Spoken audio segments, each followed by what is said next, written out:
Welcome in, everybody, to Betting Pros right here. It is me, Joey P, Joe Pisapia. That, of course, is Scott Bogman, and it's you. And it's time, if you can believe it, already for Week 6 in college football. How the heck has all this time gone so quickly? I don't know. But we're going to take a quick look back at Week 5, the hits, the misses, and everything in between, and also look ahead to all the nationally televised games that we could possibly fit in here to this show, because there's a whole lot. We're going to go through all the likes of Scott Bogman and maybe a few leans as well. But in the meantime, Scott Bogman, I got to tell you, of all the things that I saw this past weekend in college football, I really enjoyed watching Desmond Ridder play quarterback. That was the dude in Cincinnati. Big statement game, I think, for them.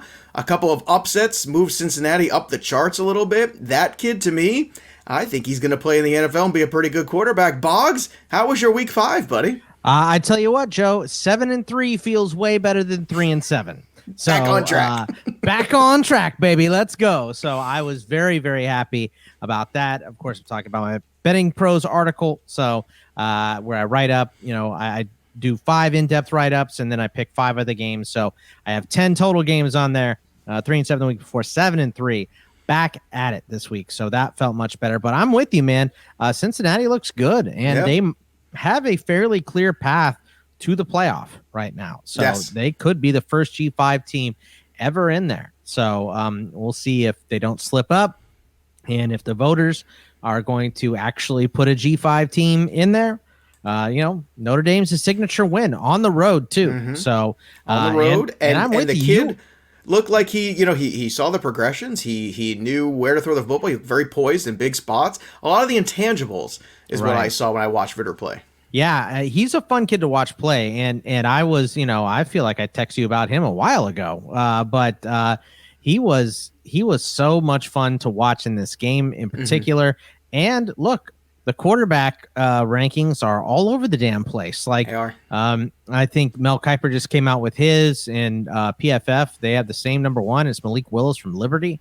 So small school guys getting the job done when Matt Corral, lays an egg against Bama. I mean, more it was the coaching, not Corral, but that stuff will happen. And we also learned Bama and Georgia, we might as well pencil them in right now. Mm-hmm. So unless something drastic happens, it looks like those two are going to be playing for the national title. So it's just, they're so much better than everybody else. It's ridiculous. Well, going back to that Ole Miss game real quick too, they had that opening drive where they hit a couple of the fourth downs, which was, they had them on their heels a little bit. And I couldn't understand why they didn't just take the points when they got down there. Just kick the chip field goal, leave with some points, feel confident. It felt like from that moment on, that was the end of the game. It's like they had this moment to kind of make a statement. They tried to get a little cute, and of course it didn't work. And next thing you know, that was literally the end of Ole Miss. So you can blame Corral, but I'm going to blame Lane Kiffin. That's what I'm going to blame. Our guy, John Lobb, who we love, we do. One of the bigger personalities in the industry. That so is much an fun. Understatement of the century. Yes, exactly. So on the ITL CFF show, we have a thing called the negative zone, and his face got Bruce Arians red, talking about Lane Kiffin's decision making in that game to go for it on a bunch of fourth downs. And so I don't have a problem with the first one. I have a problem when you get into the chip shot field goal range, where you just don't take the point against Alabama and you say, okay, we went all the way down here, because I think the air went out of the offense a little bit. Right. And that is such an important thing. Who had been clicking on all cylinders. I know. And I'll tell you what, and I was not impressed with Bryce Young in that game on the flip side too. Well, he's a sophomore, so I don't care what he is. He's got not impressive. Not impressive is what he is. He's got plenty of time, but there were so many upsets. I mean, Oregon, Florida, Fresno State, UCLA, and Texas A&M all lost to unranked teams this week. So it was a wild one, to say the least. We have a decent amount of bye weeks this week, but that means that there are more nationally televised games. We got games Thursday. We got games Friday. So there's a bunch to go over here. Well, let's just start then. Week 6, let's start with the national games that Bogman has strong feelings about, and let's start with Houston, 6-point favorites at Tulane. This is a Thursday night game. 59.5 is the number. Boggs, your thoughts? I don't understand why, once again, Houston is getting this few points. 6 against Tulane. Tulane has not looked good. These teams are going in opposite directions. Texas Tech beat Houston in week 1, but they're 4-0 since then. Houston has played some bad teams, Rice, Grambling State, Navy, and they just beat the crap out of Tulsa last week, but Tulsa was favored in that game. Tulane almost beat Oklahoma week 1, but since then, They beat FCS Morgan State in week 2. And the next 3 games, they lost 61-21 to Ole Miss, 28-21 to UAB, and 52-29 to ECU. So Houston is far and away the better team, in my opinion. They won this game by 18 last year, and I see it closer to that than a 6-point favor. So Houston easy on the road against Tulane for me. All right, let's see if it's going to be easy for Ohio State at home. 21-point favorites, huge number against Maryland. Ohio State falls to number 7 now in the rankings. 69.5 is the number on this one, Boggs. Can Ohio State put up a giant number like 21 against Maryland? I think they can. And Maryland was cruising and posting tweets about everyone they beat until 6 interceptions from Iowa shut them up.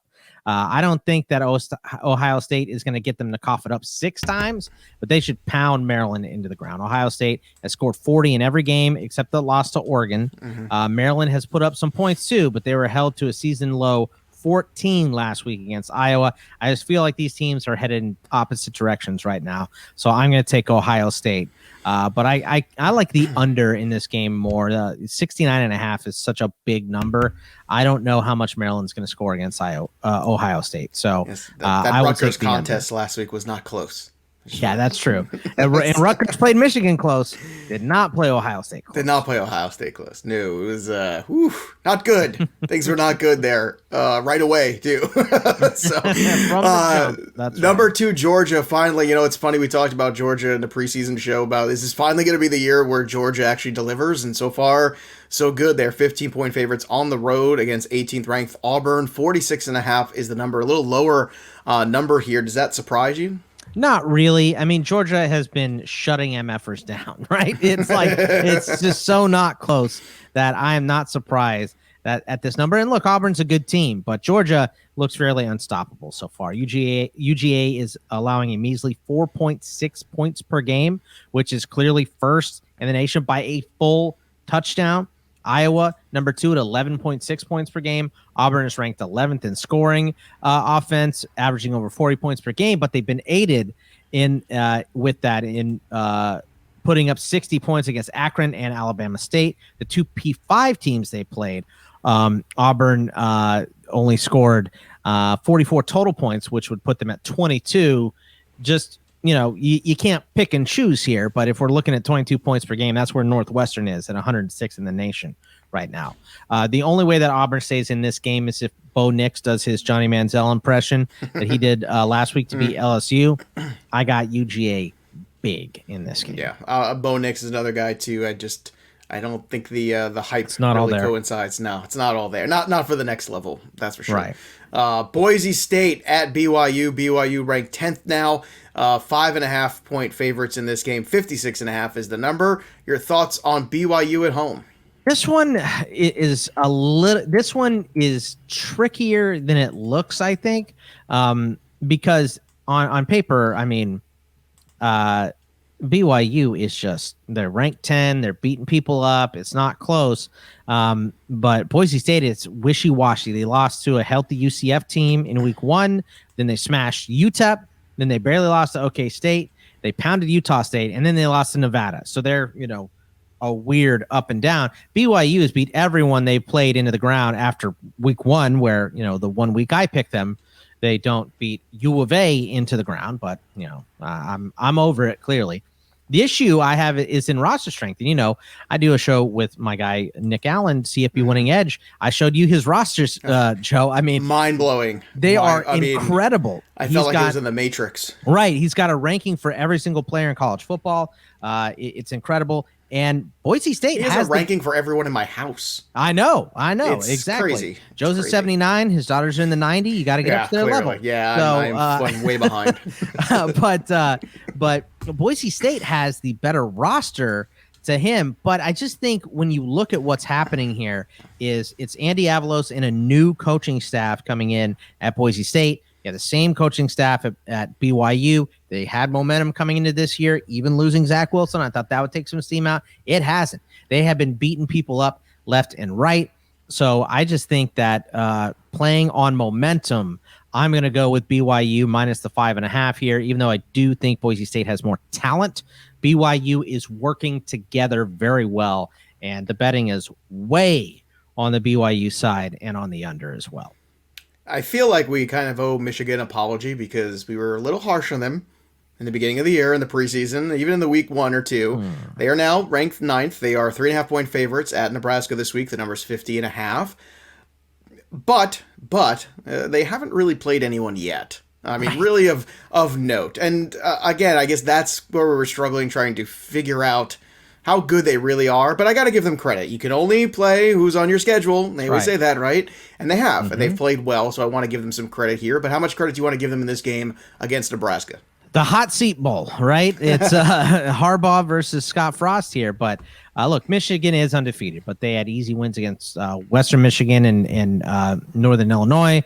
Then they played some disappointing teams in Washington and Wisconsin. And the one team playing well right now in Rutgers, they only beat by a touchdown. And they only put up 20 points in that game. Nebraska has been much better after that week 0 loss to Illinois.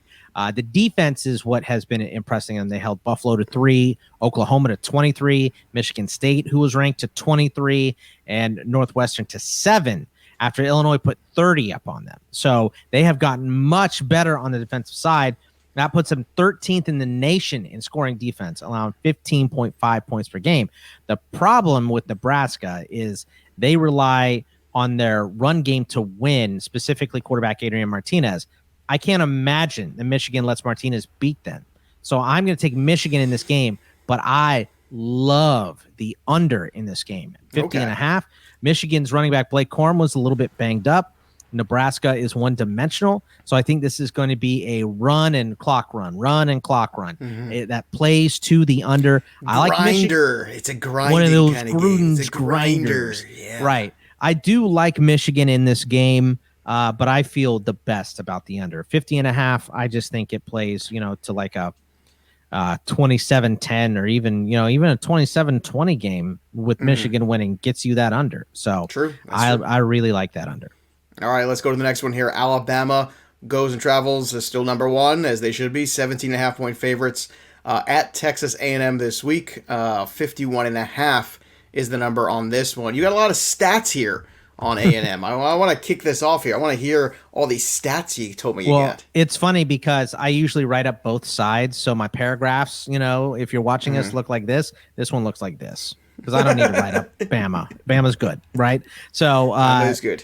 A&M might be the most lopsided team in the country as far as defensive production to offensive production. Tamu, 24th against the pass, 177.2 yards per game, 5th in scoring, 12.6 points per game on defense. On offense, they're 101st in scoring, 23.4, which stems from the 81st passing offense in the nation, just over 200 yards, 213.6. They lost starting quarterback Haynes King in the Colorado game, and it's been rough on offense ever since then. I don't need to say anything about Bama in this game. I think Bama goes in. I'm considering going to this game just to watch the Aggies get crushed, right?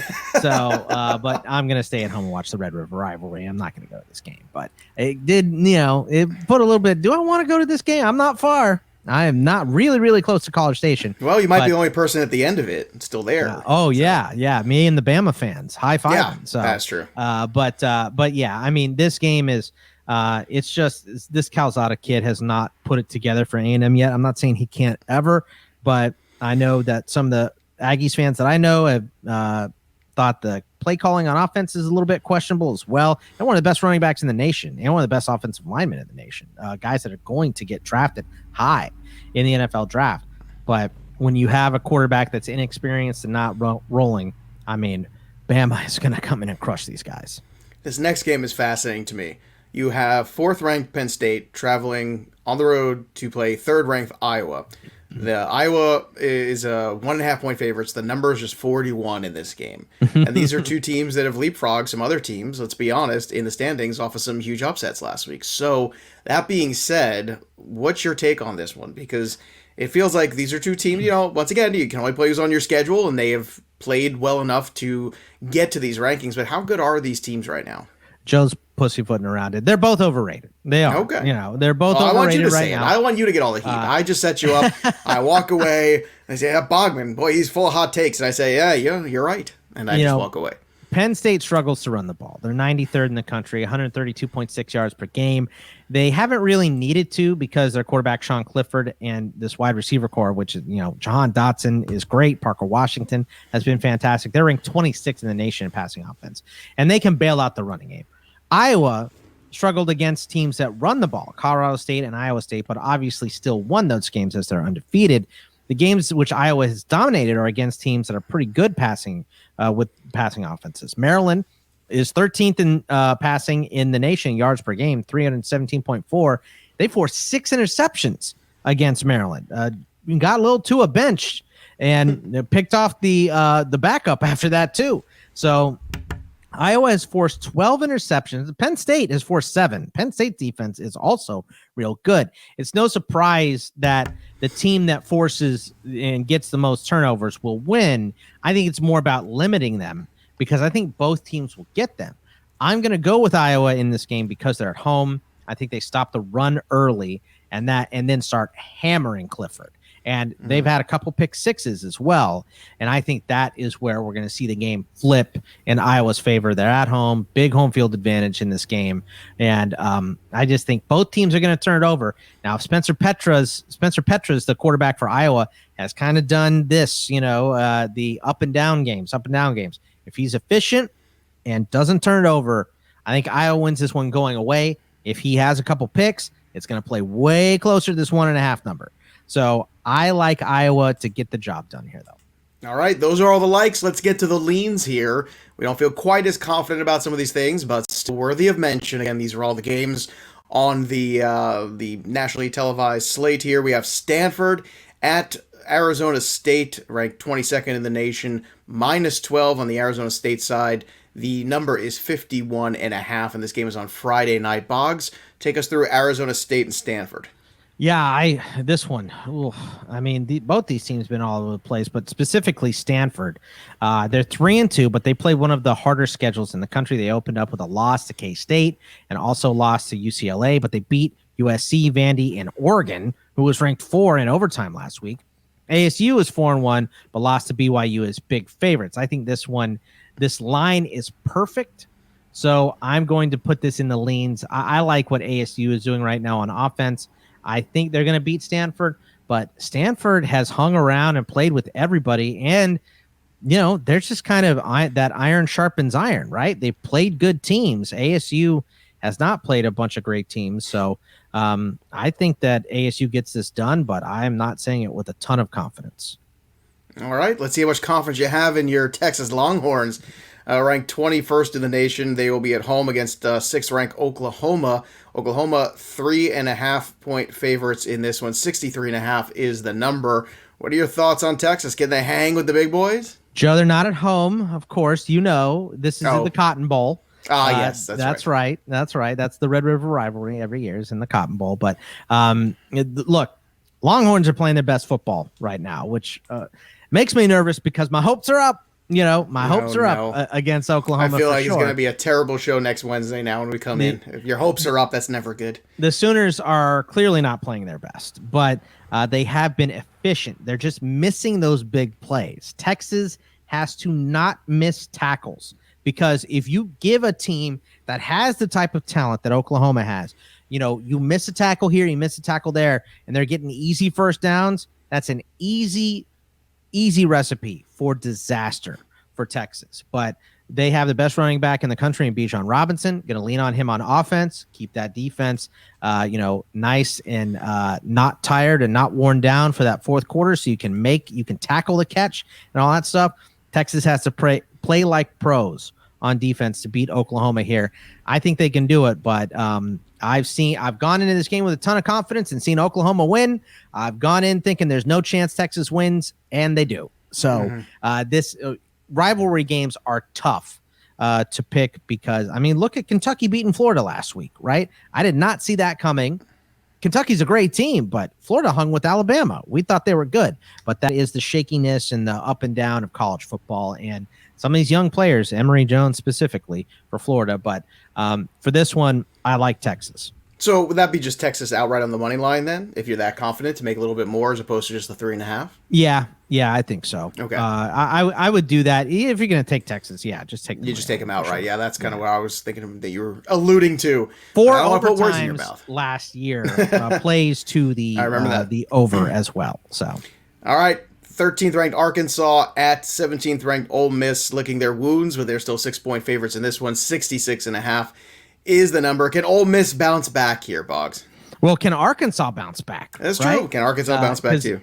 These teams lost to number 1 and number 2, so we're kind of finding out who the third best team in the SEC is in this game.